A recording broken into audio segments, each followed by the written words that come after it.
જૂનાગઢમાં યોજાતા ભવનાથના મહાશિવરાત્રીના મેળાના આયોજનને લઈને ડેપ્યુટી સીએમ હર્ષ સંઘવી અત્યારે પ્રેસ કોન્ફરન્સ કરી રહ્યા છે. આવો સાંભળીએ. મહત્વની જે વ્યવસ્થાઓ કરવાની હોય તેમાં બી એ લોકો સહભાગી થઈ રહ્યા છે.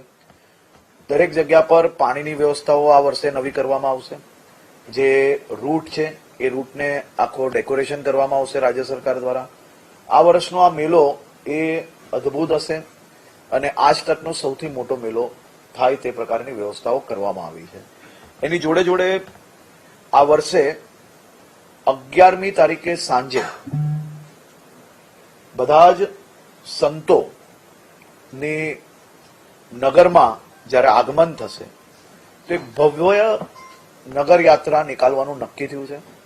અને સંતો જ્યારે શિવરાત્રીના મેળામાં આવતા હોય તો સૌ ભક્તોની જે જવાબદારી છે, એટલે કે ભક્તો સાથે મળીને બધા સંતોને વિનંતી કરી હતી કે આ વખતે જ્યારે એટલો મોટો મેળો આપણે આયોજન કરતા હોઈએ તો અમને સૌના મનમાં ઈચ્છા છે કે સૌ સંતોનું સ્વાગત થાય અને નગર આગમન પહેલા નગર યાત્રા નીકાળવામાં આવે. તો સૌ સંતોએ પરવાનગી આપી છે. તો 11મી તારીખે હું પોતે બી અને બધા જ અમારા સાથીઓ સાથે મળીને બધા જ સંતોના સ્વાગત માટેની એક ભવ્ય નગર યાત્રાનું આયોજન બી કરવામાં આવ્યું છે.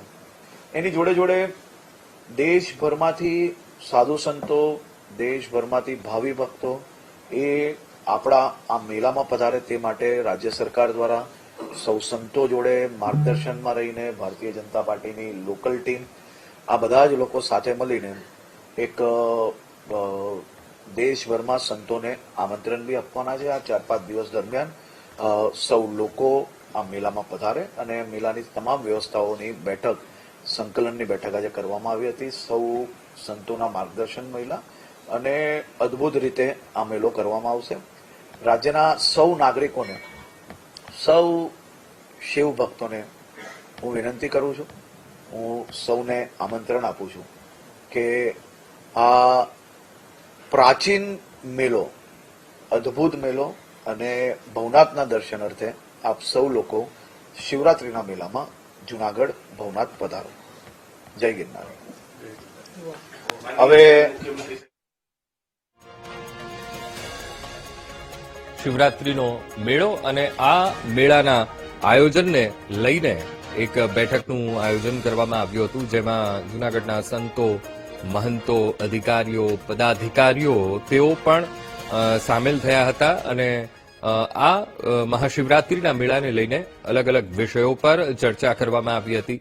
તો રવેડીનો રૂટ 500 મીટર વધારવાનો નિર્ણય કરવામાં આવ્યો છે અને સાથે સાથે સુરક્ષામાં 2900 થી પણ વધુ પોલીસ કર્મીઓ એ જોડાશે આ મેળામાં, એવી પણ જાણકારી આપવામાં આવી અને સાથે 11 તારીખે સાંજે સંતોનું નગરમાં આગમન થશે તેવું પણ જણાવ્યું.